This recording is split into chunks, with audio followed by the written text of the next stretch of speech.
Hello, how you doing? Good. How are you? I'm good, Vivek.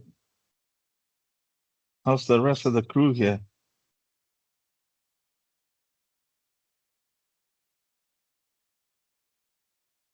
Hey, Dr. Nick, Wow. Vivek, can y'all hear me? Yes, loud and clear. How y'all doing? Good. How are the students? Man, this week Nobody's. has been going awesome. Hmm? I can't tell you how happy I am about this week's progress. And just to update everyone, today they had the You got, verdict in Appalachia of the guilty with the dad that gave the kid the gun and knew what his plan was. So hmm this will give us momentum as we introduce Allsafe. And Holt Persinger told us, the Appalachia representative in Congress said he wanted to wait for this verdict to finish before he could move forward with our plan. So now we can, as of today, progress. This is a beautiful day. hmm Yep, that's good news. So is Costa joining us? Yes, sir. I've got Costa, Demario, Dwayne. Mike is going to join us in a few minutes. And then Okay, Vivek is on here, I think, now. And I also invited Drummer. good. Let's wait for them for a few more minutes. And I sent y'all an email just recently, you and Costa, with the plan for sprint 3 and 4. I posted that in the Yep. class on D2L. Let's see, class, I extended the date for sprint 3 and then extended for sprint 4. So there should not be any issues from now on, especially sprint 3. It's been cut back quite a lot. So you all should have ample time to finish up 3 and 4, right? Class, you'll acknowledge that? Yes, thank you so much for giving us that extension, Dr. Nick. We really appreciate Okay. it. All right. So Yeah, get what she cranking said. on 3 and 4. Yeah. She said, come on, man. At least you speak for yourself. Don't say like she said. So yeah, Well, just she go said ahead. it The first, examples are so the examples are all there. Okay. Do not copy the same thing. At least come up with being more innovative, right? You guys, and I think use that as a platform for 3 and 4 and just go and run with it. And for submissions team, I only need one submission per team. Okay. That's all I need. Because I've seen multiple submissions. So please, I don't need multiple submissions, just one per team. And make sure you have your team name on it. Make sure you have all the members listed because it's easier for me to give the grades because if not, I have to go look at names and stuff like that. So that's going to be required, right? When you put your team name, please make sure you add all your team members. Okay. All right. Any questions so far about 3 and 4?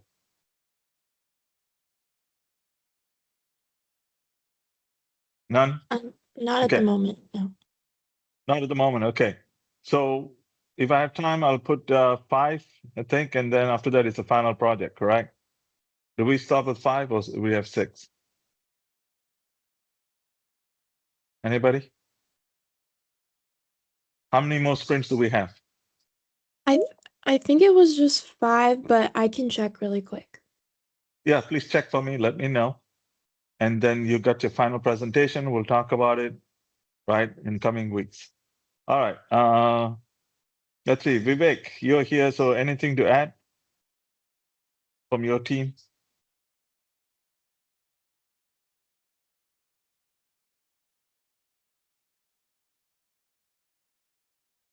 Vivek?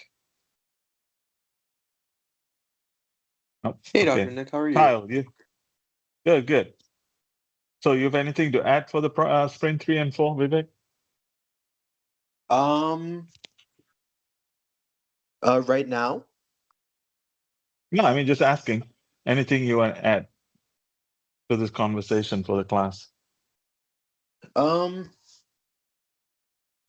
yeah, I was, uh, so I guess in terms of my perspective, what I'm looking at, thinking about, uh, improving this semester, I guess, in perspective of the classes, Okay. intervention policies, or thinking about ways to provide resources to students after being able to assess what are Got it. some anonymous reports. So that Okay. taxonomy is something I'm thinking about in the background, at least. So that's what I would add.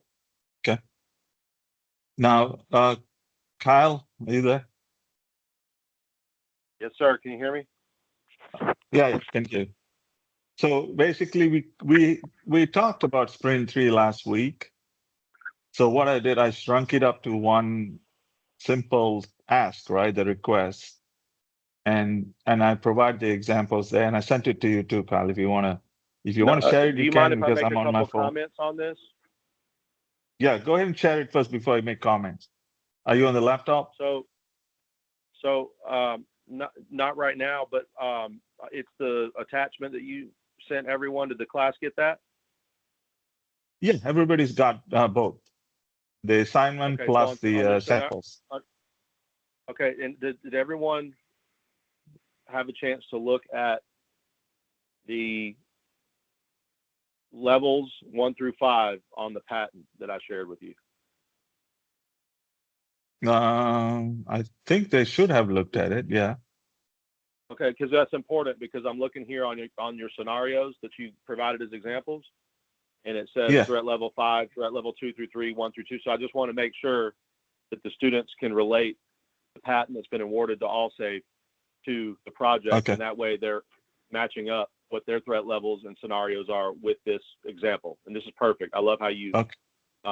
You broke this down. So this is great. Okay. All right. And then the other thing I wanted to And mention is that Mhm. how it confirms the accuracy before the action takes place to eliminate false swatting. There was a huge Yeah. story yesterday about the Georgia legislature trying to come up with a solution, and we could potentially be ahead of the game, meaning that we're already coming up with that solution as a class, whereas they're just starting right now, talking about how do they Okay. stop swatting. So, and I've got some thoughts on that I can elaborate with earlier or later on when we talk about it in detail. So thank you. Okay. No problem. Anytime. Is Costa here?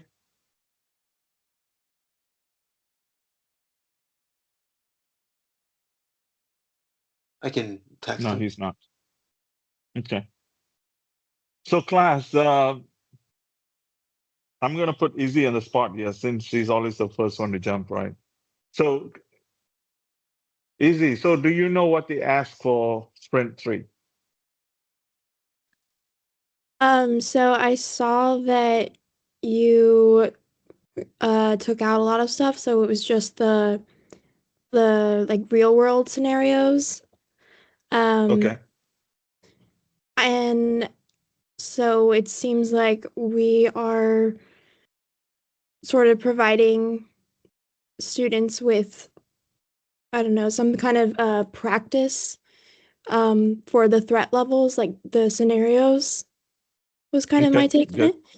The only Mm-hmm. thing I was a Absolutely. little bit confused about was it says the anonymized data, and I just wasn't sure exactly where we were going to get that or what exactly that meant. Anonymous data? Mm-hmm.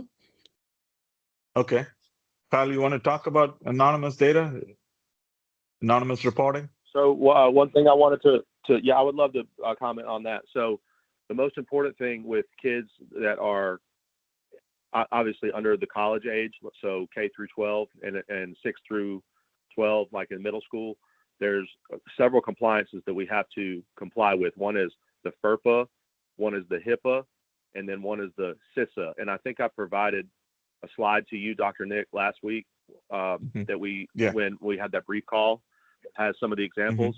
And so we want to de-anonymize the data so that even though an alert is sent and a brief description is made about specifically who's sending the alert, it doesn't contain like their student email or like a picture of them or some way that somebody could easily connect that report to that student and then stigmatize them or make fun of them and call them a snitch, because then they won't use the system any longer. So it's important to say anonymous. So yes, exactly. So that the FERPA also applies to college students. Okay, remember that, Kyle. So they're also protected in a sense. So we got to make sure that's included. So That way, yeah, easy. So there's no retaliation that can Go- happen. exactly. So they're protected I said under the whistleblower. retaliatory action that can happen to the students, but also the parents. A lot of times the parents can be Yes. targeted by the school board if their student is Mhm. active, like as an activist or an advocate for safety, and it ruffles feathers. So we have to be careful about how we Mhm. deliver the message and make sure that it's PR is politically correct or whatever, and make sure that we are very, very gentle how we make recommendations and things, so we don't offend anyone. So does that make sense, Easy? We are protecting the whistleblowers or the ones that are reporting this, correct?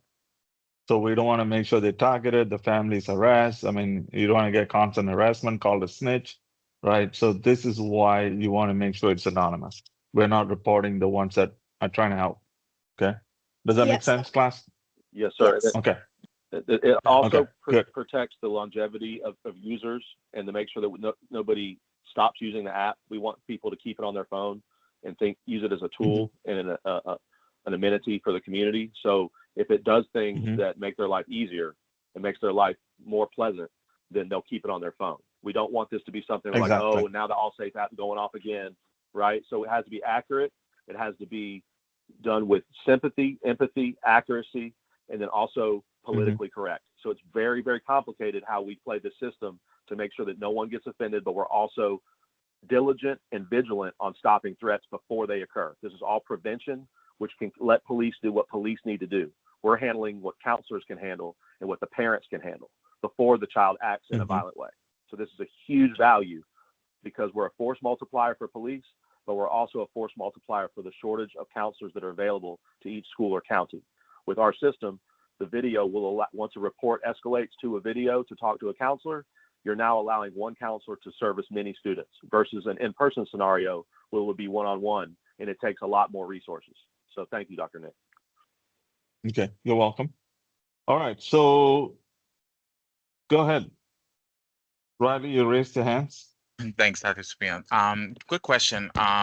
For the video recording, the type of counseling that is performed is not covered under HIPAA or anything like that, right? Kyle, you want to So answer what that? we do is you know the laws.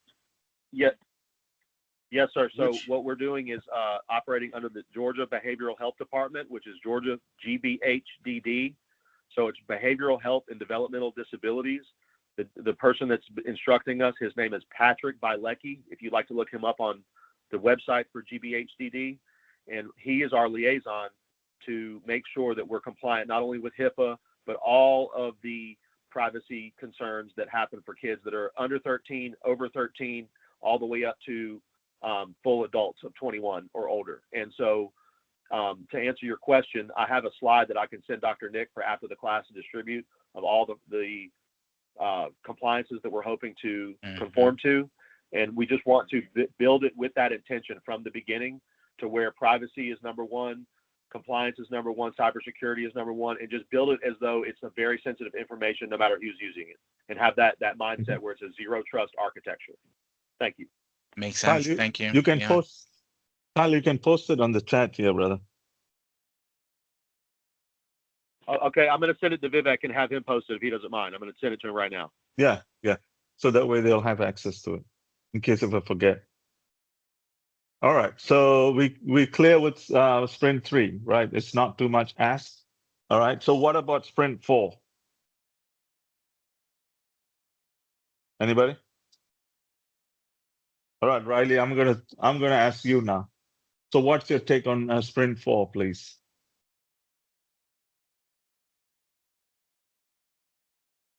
Riley Haywood?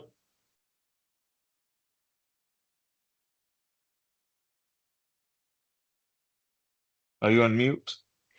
I haven't really had a chance to look at Sprint 4. I've looked at Sprint 3 though. Okay, who has looked at sprint 4, class?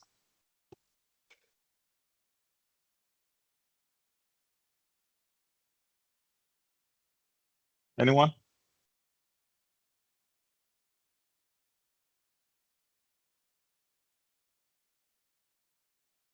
So we're basically setting our foot towards the presentation of it. Okay, but then you got the regulatory body, right? You got the you got the folks that you're gonna notify, like Kindbridge, correct? Law enforcement, Stakeholders, got you. correct? Yep. Yeah. All right. So Kyle, you want to elaborate that? Or Costa is just here now, right?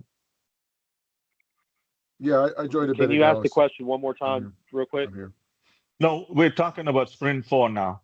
You know how we're getting Kindbridge involved, law enforcement. That's what Sprint 4 is all about. All right, I had the slides open that you sent for Sprint 4. I'm looking at them right now. Yeah. So with Kindbridge, what we're hoping to do is, like I said before, the full force multiplier efficiency model, where one Georgia GBHD certified counselor can remotely access 15-minute, and they're limited to 15 minutes for multiple reasons. Number one, the spreading out the resource to as many students as possible. Number two, making sure that if they have insurance or they have the ability to pay for ongoing sessions, that 15 minutes, the primary role of the 15 minutes is to de-escalate and gather information and let the student have a deep breath. But the second thing is to contact the student, the parent, and the school in a three-way transcription of that interaction to then review it as a group. And what this is going to do is make sure the parents, the student, and the school, meaning the counselor at the school, are all on a plan moving forward to avoid arrest, to avoid any school expulsion, but also, most importantly, prevent any violent acts. And the parents are notified to secure weapons at home. Do not allow your child to have access to any weapons during this period of investigation. So the child, again, is not suspended from school. It doesn't send them to some alternative school or where they're removed from their friends. It doesn't isolate them from their group, but it does keep a close eye on them, and it involves the parent for further teamwork to get the student on path. Go ahead. Okay. Now, Kyle, who pays for Kindbridge? Who covers the cost for that?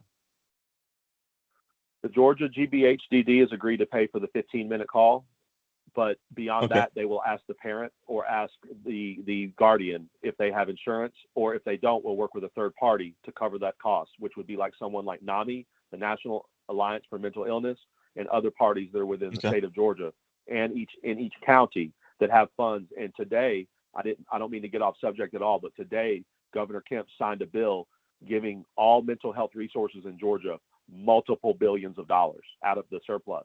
So this will expand not only access to mental health care to hire more counselors for the GBHCD, but also the transportation to get the person to that place if they're trying to have an in-person visit. So either the counselor could visit them in person, or they could have the student visit the office, and it will provide a transportation, whether it's Uber, Lyft, or a sanctioned transportation from the city. So it's a great, great leap forwards for access.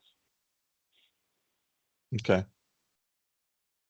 Thank you, Kyle. Any questions about Sprint 4? Again, I already provided the example, so take a look at it.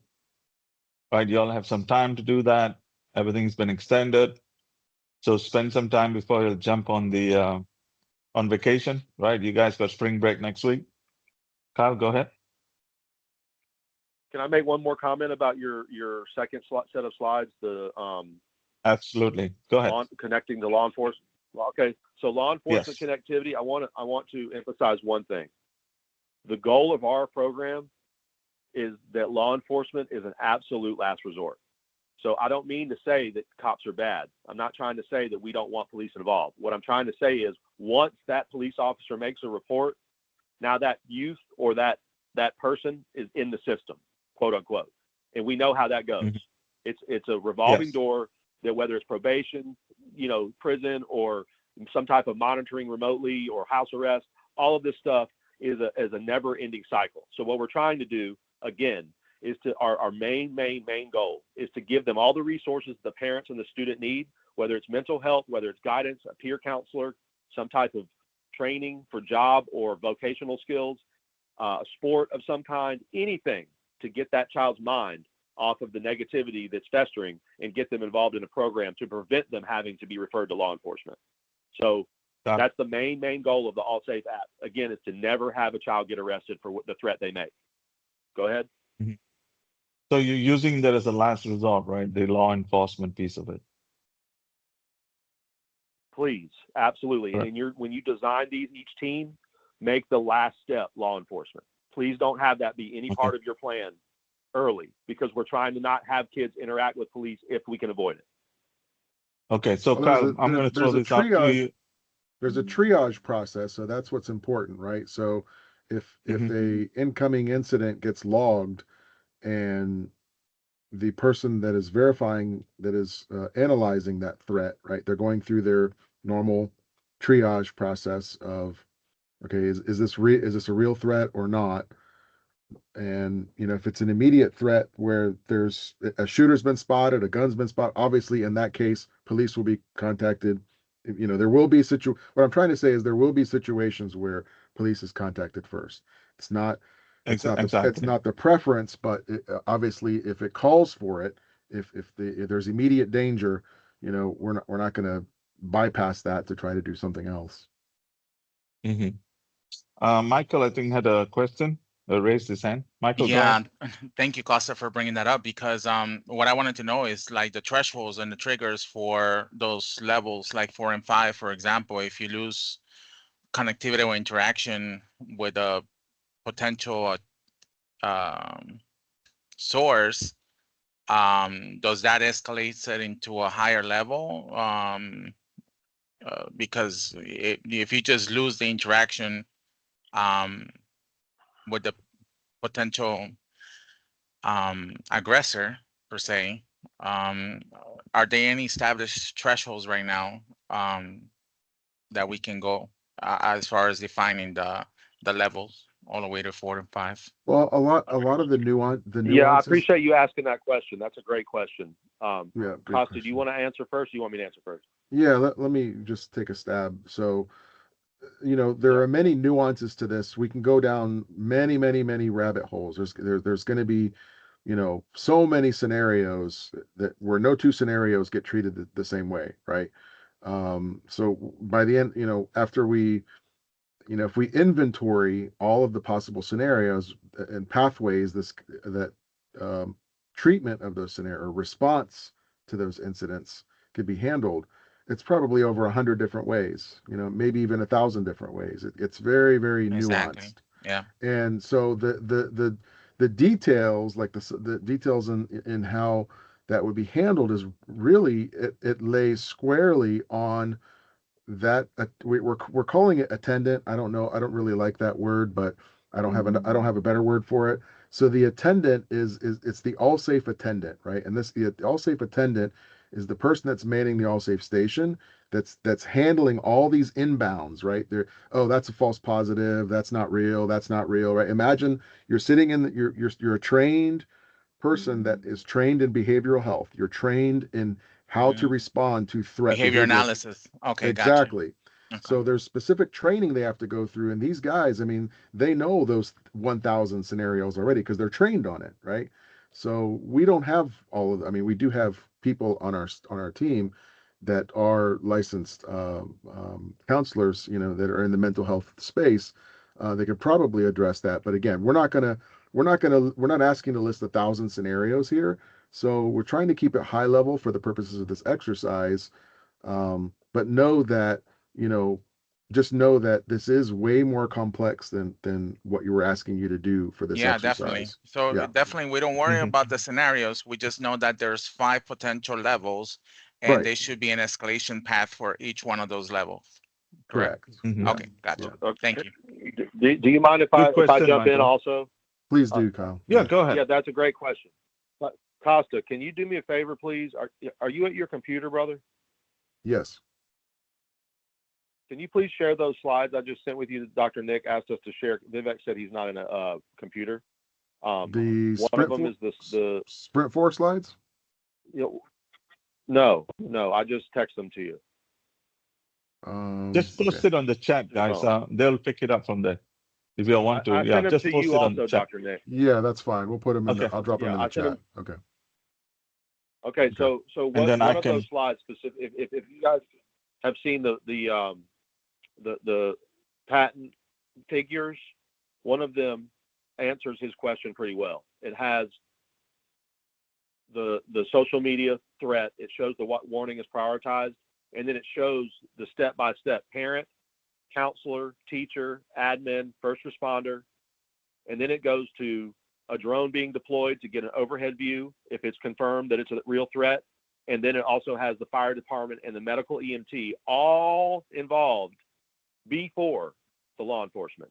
And then it has a chart below it that has all of the notes that are necessary to then provide to the first responders if that's needed. So if you can make sure everyone looks at the figure drawings of the patent, I think this will answer a lot of the questions that he just had. And it's a very, very good question because this is, like Costa said, 1,000 different combinations to end in a result of a response. And what we're hoping to do is make sure that we always respond with plainclothes, non-armed personnel, if possible. And that could be an EMT. That could be a retired veteran. That could be a volunteer from the neighborhood watch. That could be a teacher. But the important part is it's not a SWAT team rolling up in an army truck with a bunch of big guns and stuff scaring everybody, right? What we're doing is the threats are appropriate for the response, and they're specifically made for that scenario. So if somebody's ODing on an opioid, we're not going to send anything but an EMT. If somebody's having a fist fight, we're going to send somebody like Costa, the wrestling coach, to break it up. We're not going to send a cop. If there's somebody, if there's somebody that's having a allergic reaction to eating food, we're going to send them with a shot or whatever, or the sniffer thing from the first aid station we're not going to respond with every result. But if somebody's on bullying online and they're saying, I'm going to shoot up the school, and then they're one of the friends that you guys might know, and you just noticed a post on your social media where he's holding a gun standing in his room, now those two pieces of the puzzle will form an escalated threat to now look into it further. So this is all vetted and verified by multiple parties verifying each threat. It's a combination of the parents, of the students, of the community, of the counselor, and everyone deciding, okay, this is verified, this is real. So it happens so fast because everybody, like if you're in a courtyard of a school and say there's 100 students eating lunch in the courtyard, and all of you guys see from different angles somebody walking towards the school with a gun in their hand, there might be 30 alerts that go at one time into the system to say, hey, there's a guy in the parking lot with a gun because 30 different students saw it.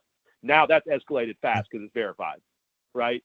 Because you've got all these eyes saying the same thing. So there's a lot of scenarios where the verification happens because as a group, you guys are using the app. And that's a great question. Sorry to get excited. Now, Izzy, you had a question?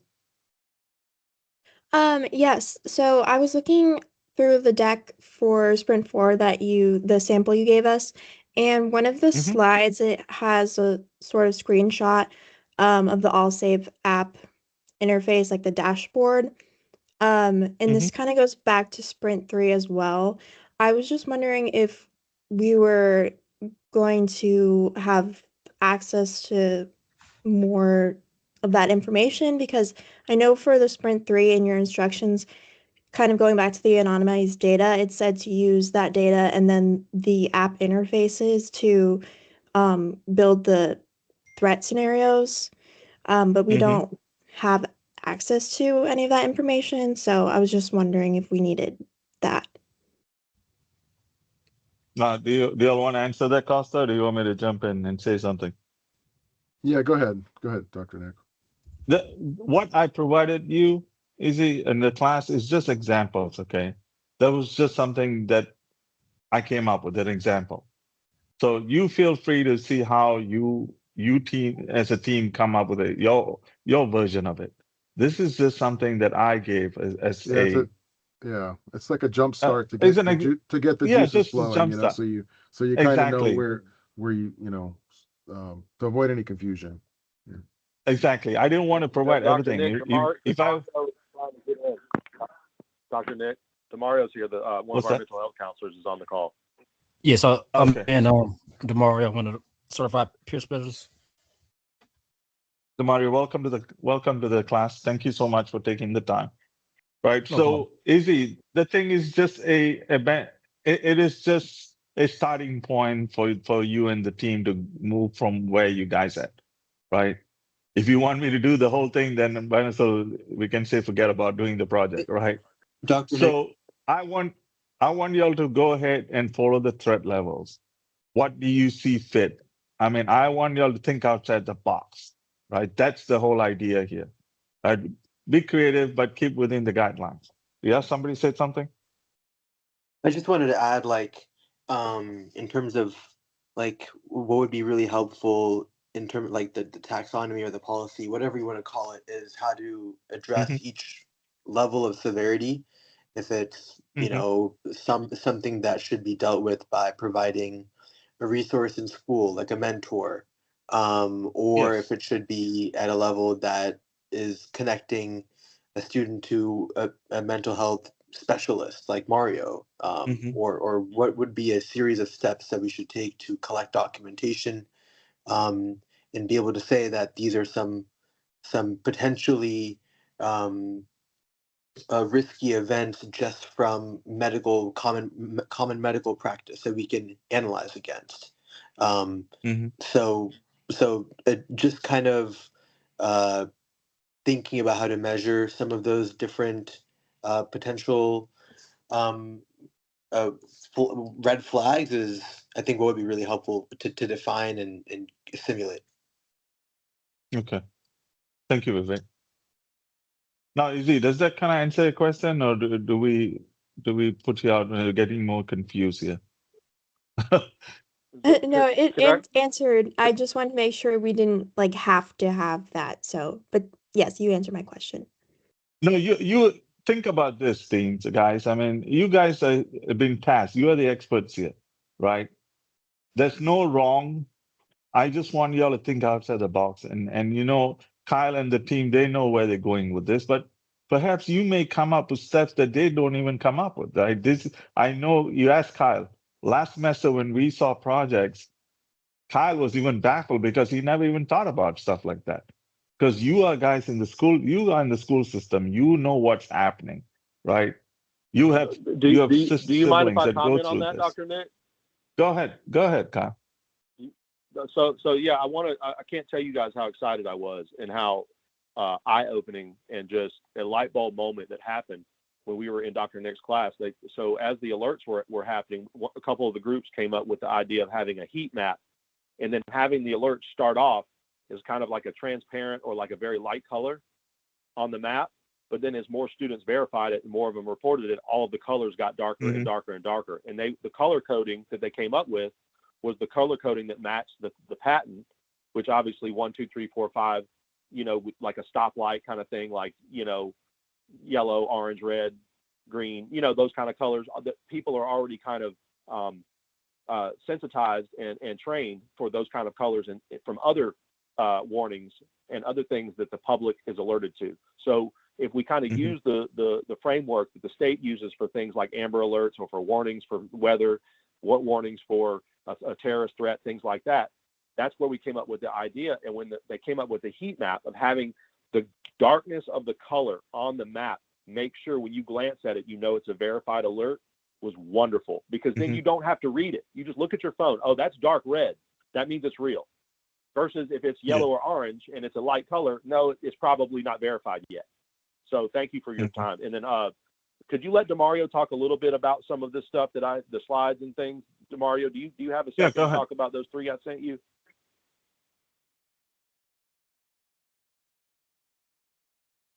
Demario, you there, sir? Yes, sir. Yes, I'm here. I'm sorry. Hey, did you see the slides I just sent you to your phone? Yes, the compliance and the regulations. Yeah, before you talk that, and then also the other two that have the levels of the threats, and then how at level 3 and 4 is when you will start to get involved. Correct. Once it gets to that level, we can assess it. Me, Dwayne, and whoever else is on there. But once it gets to a certain threat, we'll be able to assess it to see how far how far it would be, what needs to be done.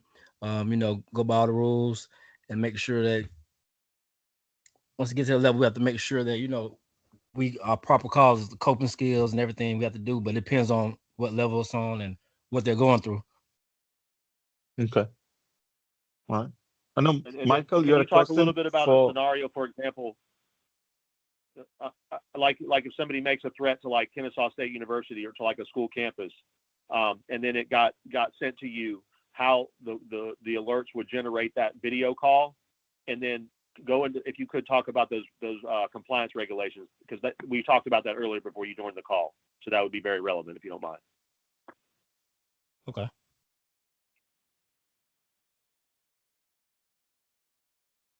Do you see that one slide I sent you with the compliance? I just see. No, I didn't get that. I want to make sure. It says compliance and regulations at the top. Yeah, that one. Yes. The. Yeah. So once they start the video call with you, once they accept it, those are the compliance and regulations that I'd like you to kind of just talk about a little bit, so that they understand that the student will be comfortable talking with you on the phone.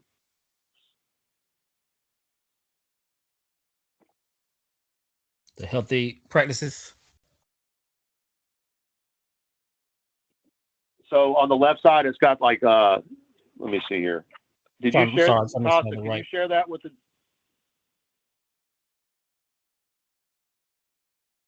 Costa, were you able to share it with the group?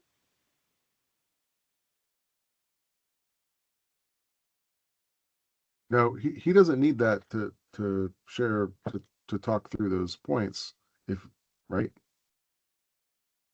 So if you could post it, that way they can read along with it. So we've got the Okay, the yeah. CGIS, the FERPA, Yeah, give me a minute. the NIST, the COPPA. While they're doing that, Michael, you had a question? Basically Yeah, One Dr. second. Nick, just a quick question. Trying to go back into the behavior analysis, what is the life cycle of each one of these incidents? Or is there like a holding queue for, sometimes, these things escalate throughout days. It starts out as, just simple behaviors or, things that the student might do, but for how long should it be? Is there like a threshold as far as the life cycle of each individual incident? That's an excellent question. Thank you for bringing that up. Yeah, we That's haven't awesome. actually, because we don't have user stories created yet, we haven't gone through all of the logic of that. But for sure, what we anticipate, obviously we don't want a ticket. We're calling, like, if an incident is reported, it's going to be logged like a trouble ticket, same as if you were to call like help desk for something. So Right. the life of each ticket, I mean, ideally we wouldn't want it to last more than a day. So there's two ways we could, and again, we haven't, obviously, because we haven't created user stories yet, we haven't gone through this process, but there's two different ways in my mind I could see this going, and maybe there's a third or a fourth way, right? Others can chime in, again, once we go through full-blown design.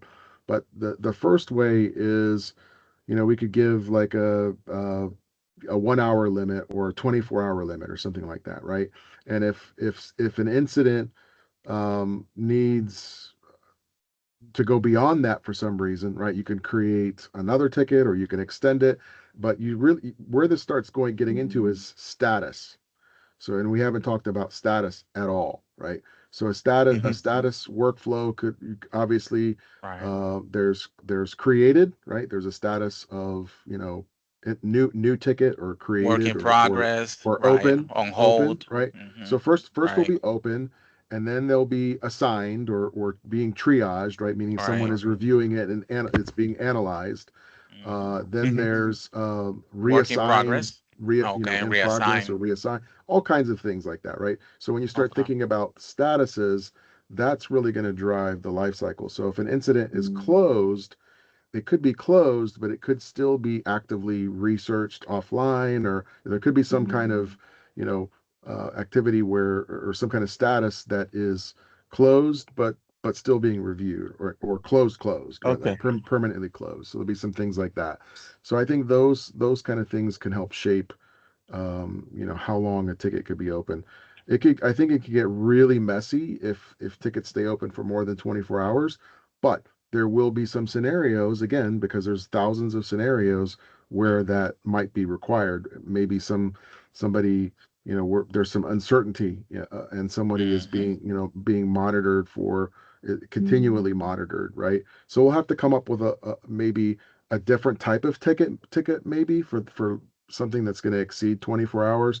But generally, like it these can are, go from incident to problem management kind of yeah, something mentality. like that, Mhm. right? I Okay. mean, we initially, these were designed to be more for immediate response, not things that could go, again, more than 24 hours. Mhm. But certainly, I can imagine there will be some situations where that is the case, where there's maybe, again, there's some uncertainty, and there just needs to be more eyes on it, more people maybe Mhm. reviewing it. Maybe, for example, you could send a school resource, a counselor or somebody to go talk to that student, right? And Social that services. Okay, gotcha. yeah, well, no, I'm saying, like, if it's at a school, the schools have Oh, counselors, in right, school. on Okay. site, right? They Right, they right. have them. If a kid's not feeling well, they can go.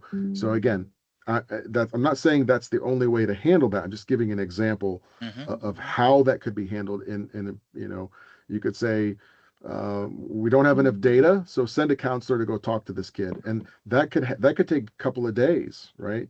Yeah. Hopefully, You get the hopefully not. feedback. But yeah, Okay. I mean, Yeah. there's Reality. time.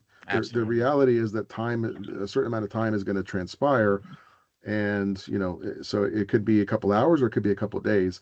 So we'll have to find creative ways to handle those. We don't want to really have, ideally, we don't want to have tickets that stay open for more than a day, more than 24 hours. But Gotcha. we will have some that need to be treated and handled somehow, some way, and so we'll have to get creative with how we do that with the ticketing. But Thank So you, I'm Do Costa. question you open to mind if for I chime in on that your too a little bit? ideas. If you have some ideas, we'd love to hear them. So you could Costa. yeah, Okay. go ahead. Thank you. I got a chance here, right? So how long are you all planning to keep the data open? Well, again, ideally it's I 24. have a feedback on that a little bit, if you don't mind. Okay, Go ahead. let me give you my So scenario. Okay, let me give you a Yeah, go ahead. scenario here. Yeah. So Kyle in elementary school is a pain in the butt. Okay, he's a troublemaker. He's had some issues. Then Kyle goes dormant in middle school. Then Kyle starts back in high school again, start making some threats. Right. Oh, that So kind of, if you don't, if you don't have record keeping, then yes, you'll not be able to trace back Kyle's issues that he has. Because most of these cases, if you look at it, they are from past history, right? Sometimes yes, they stay hidden for a while, and then sometimes they flare up. yeah. Sorry, Kyle, I have to throw your name into that because you're a pain in the butt, right? I mean, we know that. that was actually pretty accurate So for my use. yeah, so for historical purposes, I mean, obviously that will remain the data will remain permanent. We'll have retention of that for, Okay. I don't know, 50 years or whatever, because we want to be able to go back to historical records, even though a ticket was closed, right? We have Yeah. the initial question that I think Michael was asking was about the life of a ticket for incident response purposes. Now, data Right. retention, Got it. that's completely different, right? When I totally agree with you, Mhm. like we need to be able to go back to all our closed tickets and say, this, this Kyle kid, is a problem again. We've seen 2 or 3 reports here. There's a pattern forming here, right? So the triage person, obviously, they'll be trained to do this. If a new ticket is open, the first thing they're going to do is go back and look at the history. Has there Exactly. been any other tickets reported for this child, right? So that should be part of their normal process. And can I just say one thing? That's a wonderful point that you guys are saying, because someone like Demario, I think, could attest to this as well. If a child, and also what Dr. Nick said, if a child is having a problems when they're younger, and that problem isn't addressed in elementary and middle school, it is most certainly going to fester in high school as something more violent or more escalated. So that is a great point about someone like Demario that maybe has seen this kid in middle school. Well, there needs to be some type of alert, something built into the system that can alert Demario 2 years later to say, hey, remember that kid that you had an appointment with in 2025? Well, here it is 2027, and he's relapsing on those behaviors, right? So then Demario could reach back out to him because he's built trust with that child already. And it's not a new counselor or some stranger. It's someone that Demario knows this kid and what their triggers are. So then he can advise the school that the new environment that he's in, hey, I met with this kid back in 2025. This is what we got to look out for, and this is how we handle this problem, right? So that way it's accurate. It's not some new counselor every time the kid turns around, because that's what builds the resentment in the children, is they don't want to be passed around from counselor to counselor and, you know, foster parent to foster parent or whatever, guardian to guardian. They want the same person to be their peer counselor until they get the problem resolved and they graduate. And I do want to emphasize, these kids will graduate with our app in place. We're not going to leave any kids behind. Yes, go ahead. Sorry. Now, this could also go to college, right? Remember, I mean, it comes from K through 12 and then escalate to college level. So there should be trackability here, you know? That's how you should keep your system. No, that's a great point. Colleges are just, you know, there's triggers and stigmatizations in colleges that you won't have in a high school, because kids in college have their First Amendment rights and are more active when it comes to political organizations. And there's a lot of temptations and things that could lead kids down the wrong path, such as alcohol and, you know, going to clubs and things like that. And what we want to do is keep kids involved in studies and keep kids in athletics, keep kids involved in extracurricular activities, band, clubs, sciences, projects, things like that. So this whole thing is to make sure we steer these kids, not only K through 12, but also in college as well, as they go to Kennesaw State or other universities. And that's part of the obligation of Allsafe in a public-private partnership, is to make sure that we benefit these kids long-term. So thank you for bringing that point up. No problem. All right. Class, any other questions for the team?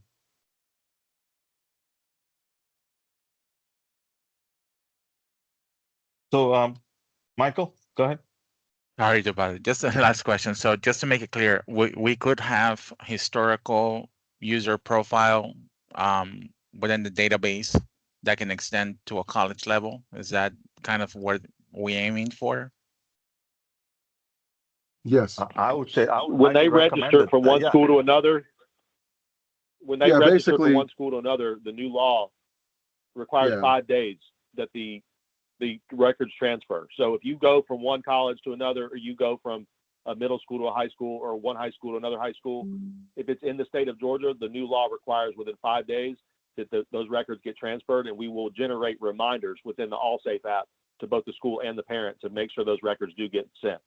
So thank you for asking that question. No, Kyle, I think, Kyle, he was asking you the question was if records are kept from college, elementary, all the way to college. Yeah, I got it. So basically what we envision, you know, that the records will be maintained from kindergarten, right? So as early as kindergarten, all the way to senior in college, right? So that the record should follow that person throughout their journey, educational journey anyway. Beyond that, we haven't really thought, like after college, you know, I don't know.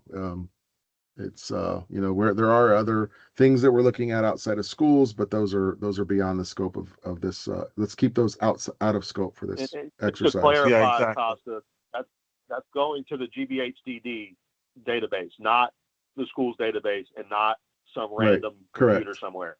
Right. GBHDD maintains those, and they have the protocols and security in place to keep them safe. Yeah. Now, another recommendation I would make is for y'all in the future to do a Allsafe app 2.0 that will follow all the way through working and, you know, future though. That could be something that you might want to look into, right? You have a paper trail there. You know, once they go to the workforce, because you still have workforce violence out there, right? So this could be a tracking mechanism. Of course, yeah. We're not going that far for the purposes of this class exercise. Absolutely. It's out of scope. Yes. But for sure, it's on the table and being considered. You know, consideration. Okay. Yeah. Michael, does that answer your question? Absolutely. Thank you. Okay. Thank you. Great question. All right. Anybody else? Anything else that you want to add?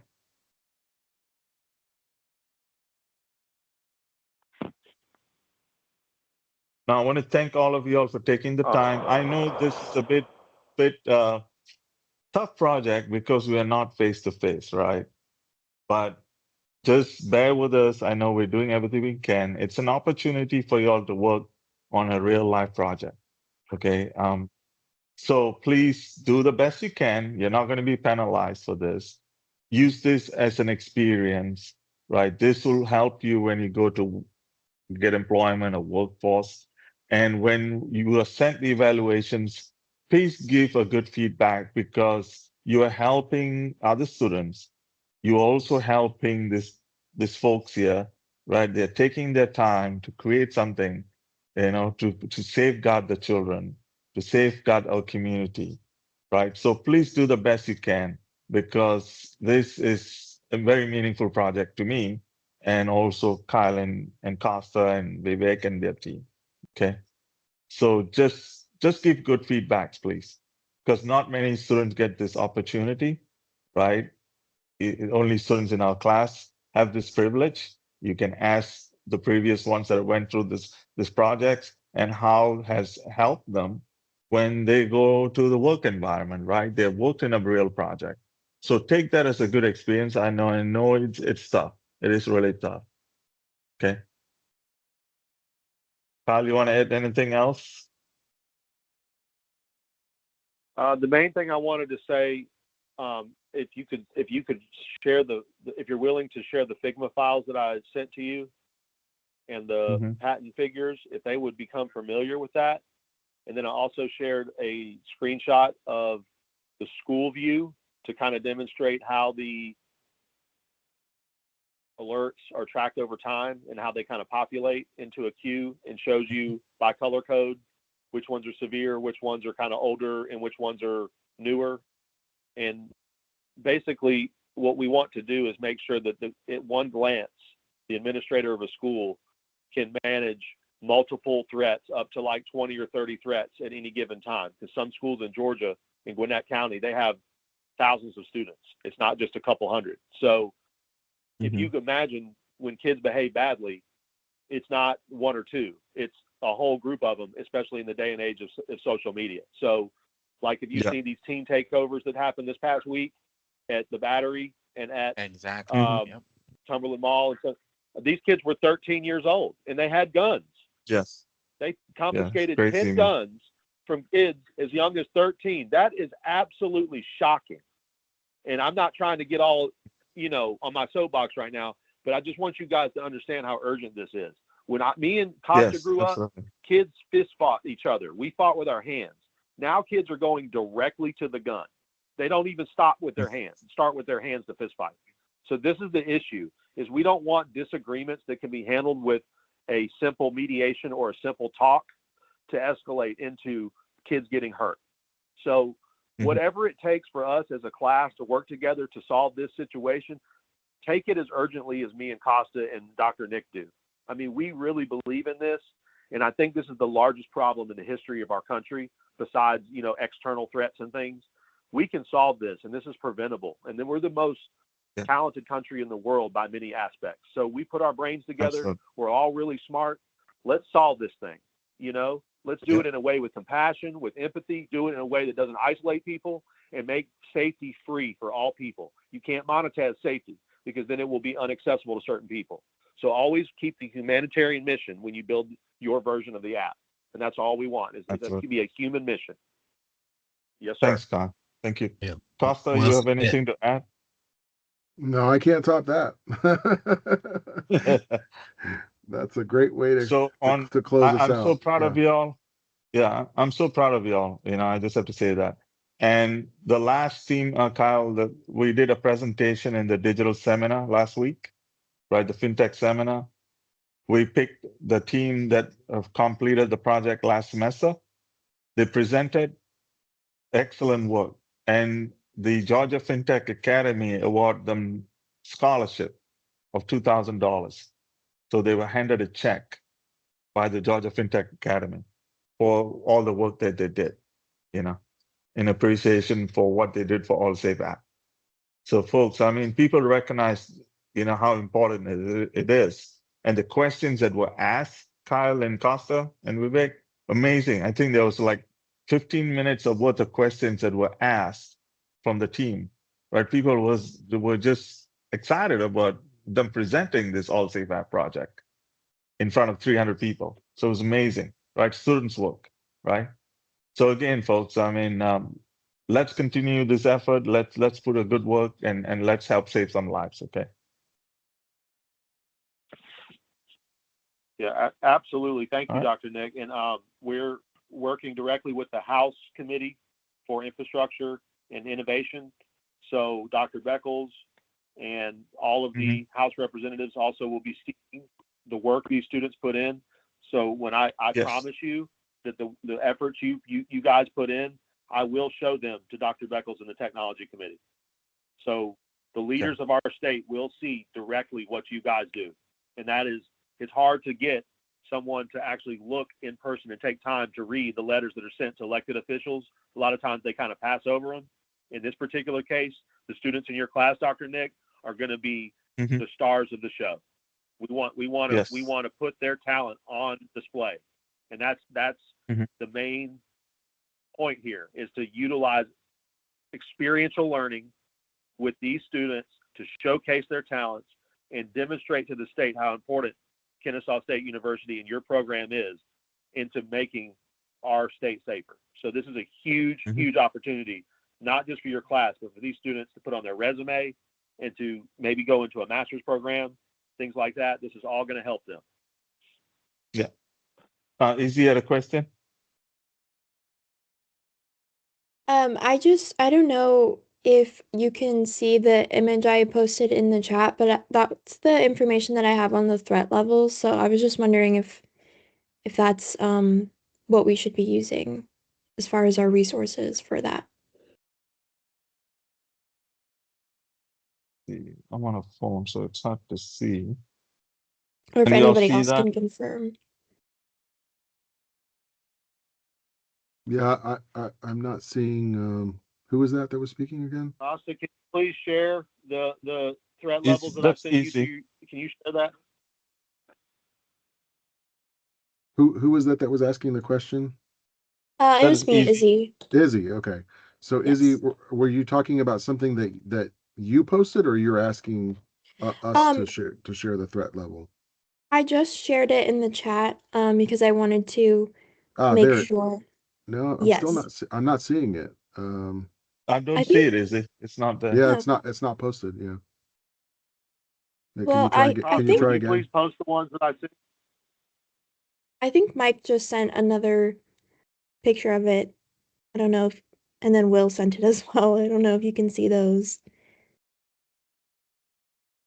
But it's just a something that Oh, you the ones that shared in the that previous meetings. Yeah, I see it now. Okay. Yes. What was your question about the 5 levels? I just wanted to make sure that was what we should be using. Yes. Okay, thank you. Yep. Yep. All right. Perfect. And, All right. and Any other everyone, feel questions, free Steve? to look at all. If you go to allsafeapp.com, there's some resources there too that you can click on. Okay. All right. Thank you, team. I appreciate y'all. Kyle, Vivek, Costa. I just appreciate what you guys are doing to help us out here. And class, y'all have a safe trip, right? Next week, if y'all are leaving town. And if y'all need to get hold of us, just email, right? And if you have any questions for the team, you can email them directly, or you can email it to me and I'll pass it to them. Okay. So my email is allsafeapppublic@gmail. So I'll say it again, allsafeapp, Post it. and then the word public@gmail. Kyle, post it on your chat. If you post it, they'll be able to pick it up. I'm Or if sending not, it I to can do it. Costa. I think Costa, are you able to post this for me, please? Your email? Oh, somebody got it. I sent you three or four things to your phone to please Izzy, put on there. Yeah, I can't get anything from my phone. Sorry. I'll post it you out, have guys. to- No worry. I'll send yeah, Vivek. You have to email. I'll send Costa Vivek. Yeah. Yeah, You I'll can- email it to them. No problem. Yeah, somebody put the email address in the chat, so they have it now. Okay, good. Thank Thanks. All Thanks, right. guys. Take care, folks. I appreciate y'all. All right. Have a you. God great bless day. y'all. Thank you. Stay safe on spring break. Take care. You too, brother. Take care. Bye. Bye-bye. Thanks, everyone. And class, I'll post this tomorrow, okay? Tomorrow morning. The recording.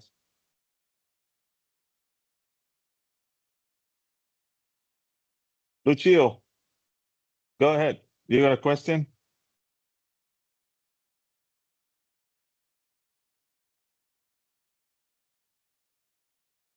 No question. Okay. All right. Okay, guys.